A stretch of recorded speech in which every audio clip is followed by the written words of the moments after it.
Hi, I'm Prof. Johnny. Welcome to Goodwill Training and Assessment Center Incorporated. May kasabihan tayo, nasa Diyos ang awa, nasa tao ang gawa. So ano pa hinihintay natin? Tara na at gawa na tayo!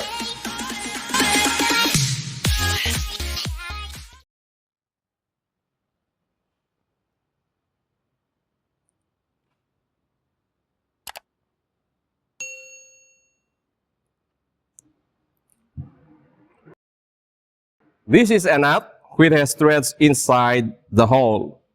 Most internal threads are cut with hand taps. However, there are times when a tap of a specific size is not available and the thread must be cut in lathe machine. And this is what I'm going to perform today. Cutting 60 degrees internal threads by the use of lathe machine. Internal threading or cutting threads in a hole is a threading operation in which boring bar and threading tool bit are used. Let's start. The procedure in cutting 60 degrees internal threads is as follows. The first step, calculate the top drill size of the thread. Here is the formula in calculating the top drill size in threads per inch. Top drill size is equal to major diameter minus 1 over n, or the number of threads per inch. So the major diameter of the thread that I'm going to cut is 1 inch. So 1 inch minus 1 divided by the pitch of thread, which is 8, equals 1 minus 0.125 equals 0.875 of an inch. Now I will set the quick change gearbox with the required pitch of thread, which is 8 threads per inch. S, A, then number 2. Okay, step number 2. Mount the work to be threaded in a chuck or collet or on a faceplate. Okay, na-mount na. Using the 4-jaw independent chuck. Step number 3. Drill a hole approximately 1/16 of an inch smaller than the top drill size in the workpiece. Okay, here is a drill bit approximately 1/16 of an inch smaller than the top drill size in the workpiece.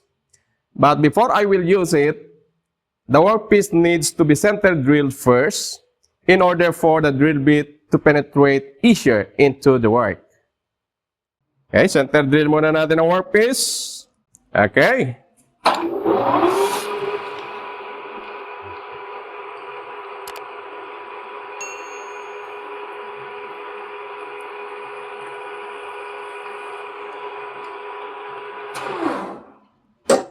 Then I can use now the drill bit.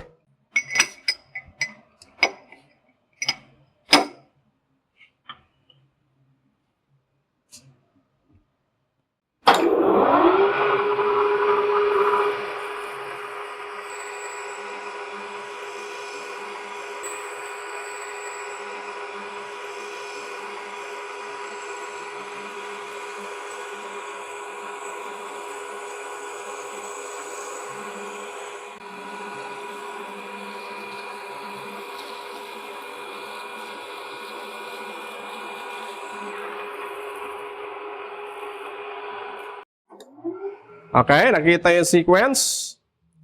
I use center drill first before drilling operation para may guide itong drill bit. Pero hindi na ako gumamit ng smaller diameter drill bit since the workpiece is soft material. Pero kung hard material, after center drilling, it's better to use a smaller diameter drill bit before the bigger one. Next step. Mount a boring tool in the lathe and bore the hole to the top drill size, which is 0.875 of an inch. The boring bar should be as large as possible and held short. The boring operation cuts the hole to size and makes it true. Here is the boring bar. The diameter should be as big as possible. Huwag lang sasabit ang tool bit at nalikuran ng boring bar dito sa loob ng butas ng workpiece para kapag in-reverse ko ang carriage papunta sa starting point ay hindi sasabit. And it should be as short as possible, at least 1/2 of an inch longer than the length of the work to avoid chattering. Then I will now bore the diameter of the workpiece to obtain the required diameter, which is 0.875 of an inch.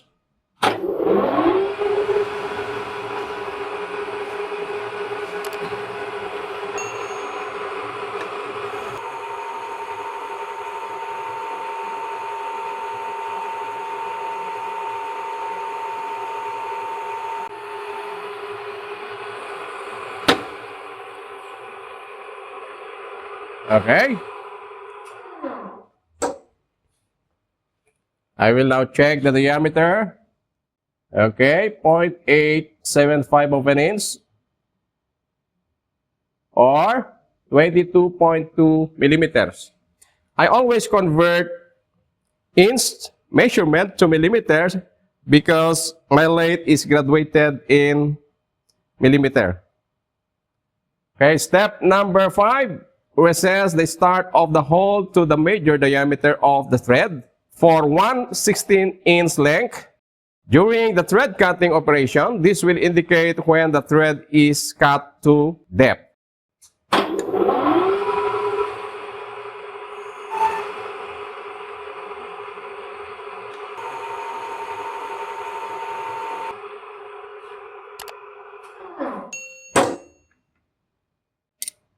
Yan, sakto. Okay, may recess na dito sa bungad ng workpiece. At yan ang magiging reference natin sa major diameter or the depth of thread. Step number 6. If the thread does not go through the workpiece, a recess should be cut at the end of the thread to the major diameter. The recess should be wide enough to allow the threading tool to run out and permit time to disengage the split knot lever. But since our workpiece is through hole or tagos ang butas, so hindi ko na kailangan lagyan ng recess doon sa kabilang dulo ng workpiece. Step number 7. Set the compound rest at 29 degrees to the left, to the right for left hand thread. This time, i-position ko ang compound rest dito sa left para sa internal thread. Okay? So, mula rito sa 0, 10, 20, then plus 9, 29. Okay? Opposite to the position of the compound rest for external threading. Bakit? Para ang cutting force ay salungat sa direction ng drive train na tinatawag o ng feed movement of the compound rest and carriage para ma-arrest ang backlash at ang tool bit ay laging nasa tamang position or pwesto. Step number 8. Mount a threading tool into the boring bar and set it to center. So this is the tool bit for threading with S. 60 degrees included angle. And I will now mount into the boring bar. Then I will set it as high as the center line of the work by using the pointed part of the live center as our reference. Yan. Okay, sakto na. The next step, square the threading tool with a thread center gauge. Okay, again, I'm going to use the center gauge. Pwede ko i-position kahit saang sa labas o sa loob ng workpiece, basta naka-align sa straight edge ng workpiece. Okay. Luwagan ang tool post.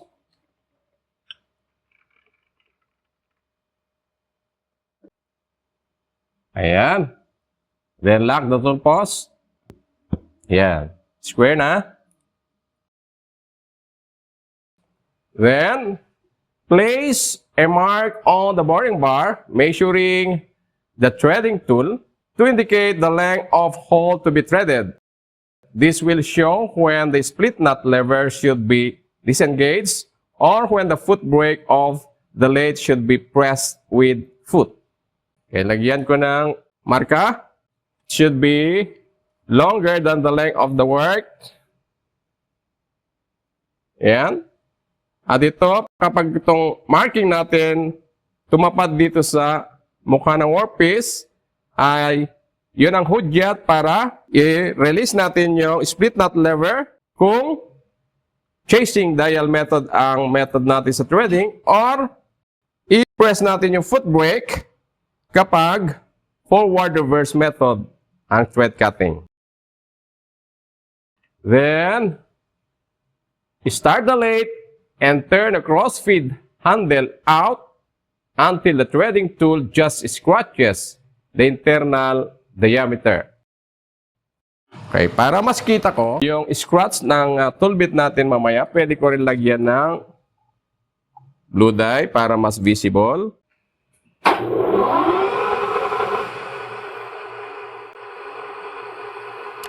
Yan.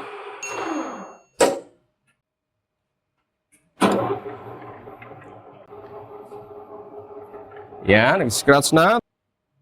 Then, next step, set the cross-feed graduated collar to 0. Then, I will now set the cross-feed collar to 0. Then, together with the compound rest graduated collar, 0 ko rin. Yan. Yan.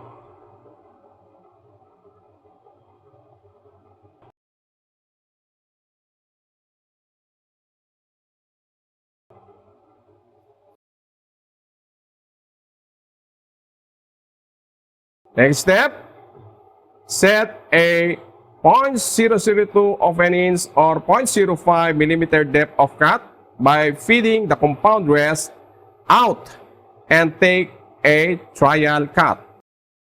Tandaan natin, sa internal threading, ang direction of feed sa cross feed at compound rest handle ay palabas or counterclockwise. Dahil magmumula sa minor diameter papunta sa major diameter ang cut natin. Unlike sa external threading na nagmumula sa external or outside diameter inward toward the minor diameter. Kaya clockwise yung feed natin. Okay, again. Ang feed direction natin sa compound rest handle ay counterclockwise, palabas. Okay? Dahil nagmumula tayo sa minor diameter sa loob, palabas sa outer diameter or the major diameter, yung depth of cut natin. At this time, gagamit ako ng forward reverse method sa thread cutting. So, yan na yung marking natin. Yan. Yan na yung hudyat para i-foot brake ko siya.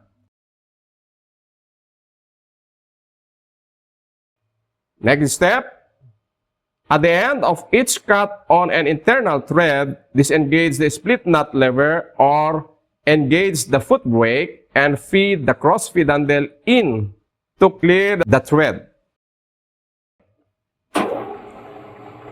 Yan. Then paglabas ng tool bit, engage the foot brake. Next step, clear the threading tool from the hole and check the pitch of the thread. I-check muna natin yung thread. Layo ko pa konti. Para ma-check ko na maluwag yung trial cut natin by the use of screw pitch gauge. So, ang pitch natin is 8 threads per inch. Yan. So, dapat lahat ng ngipin nitong screw pitch gauge natin ay lalapat dun sa groove na na-produce natin dito sa light trial cut. Yan.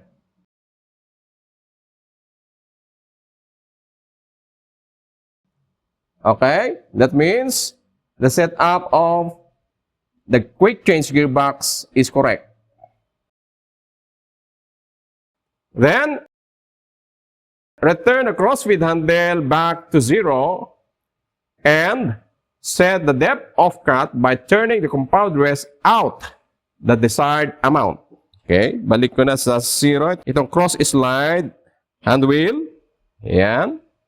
Then, mag-feed na ako ng depth dito sa compound rest graduated collar. At least 0.5 para pang rough cut natin.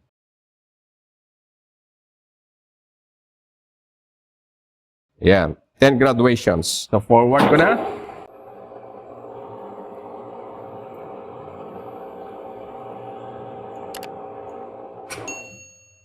Okay.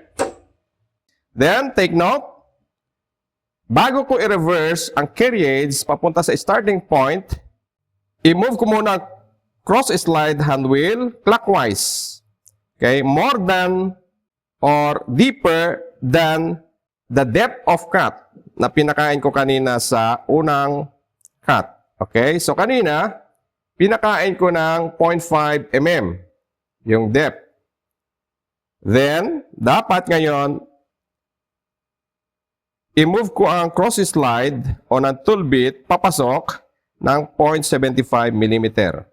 Para, pag-reverse ko papunta sa starting point, yung nose ng tool bit ay hindi sasayad doon sa surface ng workpiece sa loob. So, ganun lagi gagawin every after cutting bago ko i-reverse ang lathe. Yan. So, reset ko na uli ang cross-slide hand wheel natin to 0. Then, mag-feed uli ako sa compound rest handle. Tandaan nyo, counterclockwise parehas dahil palabas ang feed movement natin. So, 0.5 uli. Okay. Tingnan nyo din yung kamay ko at paa dito sa forward reverse method na ginagawa ko. So, forward ko na. Okay.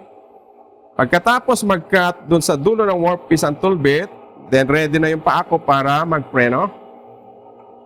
Okay. Yan. Then,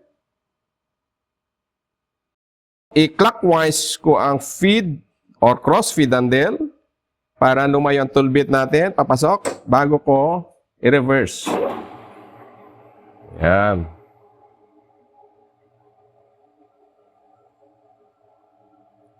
Okay. Then, feed na uli. Take successive cuts hanggang mabuo na natin yung depth ng thread. So, this time, 0.25 na lang ang depth of cut ko. Yan. Or 5 graduations. Then, forward. Then, foot brake. Then, release ko yung tool bit by moving the cross-slide hand wheel in or clockwise. Then, reverse.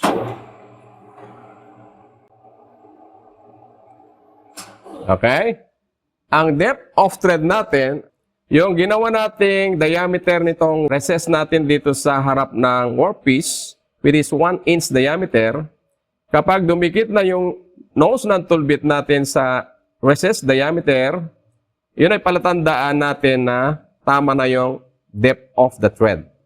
Okay? Hindi katulad dun sa external threading na may computation tayo at alam natin yung number of graduations para dun sa depth of thread. Okay, feed ulit tayo.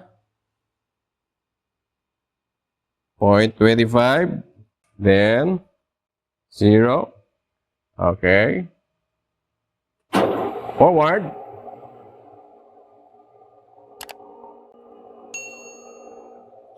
Okay.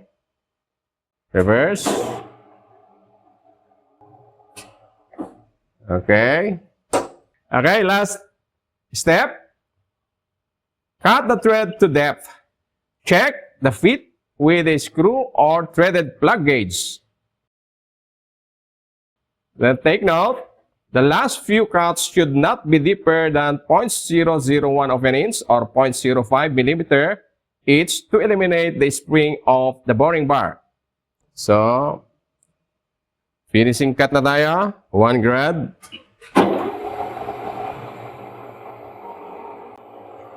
Yan. Okay. Reverse. Okay. Pwede na natin i-test by the use of a master bolt.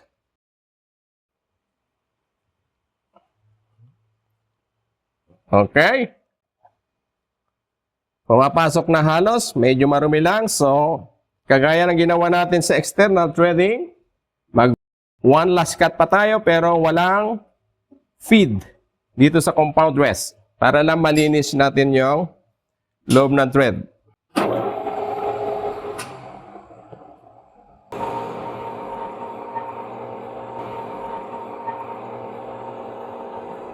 Okay.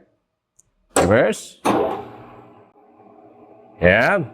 Final check natin. After the final cut. Swabing-swabe na. Yun. Okay, tagos na. Tingnan mo sa likod. Yan, kita mo? Yan. Okay, so very smooth. Walang alog.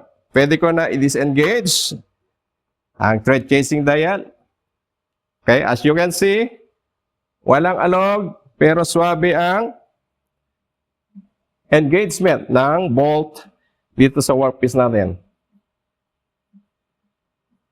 Yan. Yan. Okay, pasok lahat.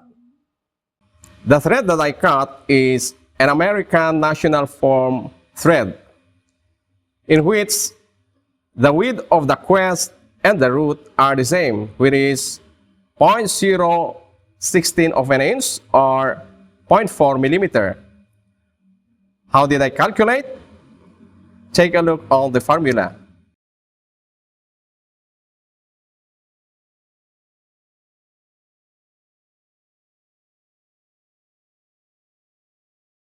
Okay, let's proceed to Q&A portion. Prof. Johnny, kailangan ba lagi gamitin ang thread center gauge tuwing gagawa ng 60 degrees thread sa lathe machine? Yes, dahil sa center gauge natin malalaman kung 60 degrees included angle ang tool bit at kung naka-perpendicular sa axis ng work. Dahil kahit tama ang point angle natin, kung tabingi ang setup natin sa tool post or hindi naka-perpendicular sa workpiece, ay magiging tabingi din ang thread. In other words, the shape and position of the tool bit will also be the form and formation of the teeth of the thread. May mga machinist na hindi gumagamit ng center gauge. Puro tansyahan. Kaya hindi rin sure ang accuracy at perpendicularity ng mga ngipin ng thread. Pag ipinasok ang mating part ng thread ay maaring swabe, ngunit hindi lapat yung mga ngipin ng thread sa isa't isa o ng female and male thread. Kaya, mas madaling ma-loose thread o masira ang thread. Prof. Johnny, bakit kailangan nakaset up ang compound rest sa 29 or 30 degrees? Actually, there are 3 compound rest settings in thread cutting by the use of the lathe. These are the 0 degree, 29 degrees, and 30 degrees. You may use each of the three compound rest settings and learn the advantages and disadvantages. In my own experience, the advantages and disadvantages of each compound rest setting in terms of cutting pressure and smoothness are the following.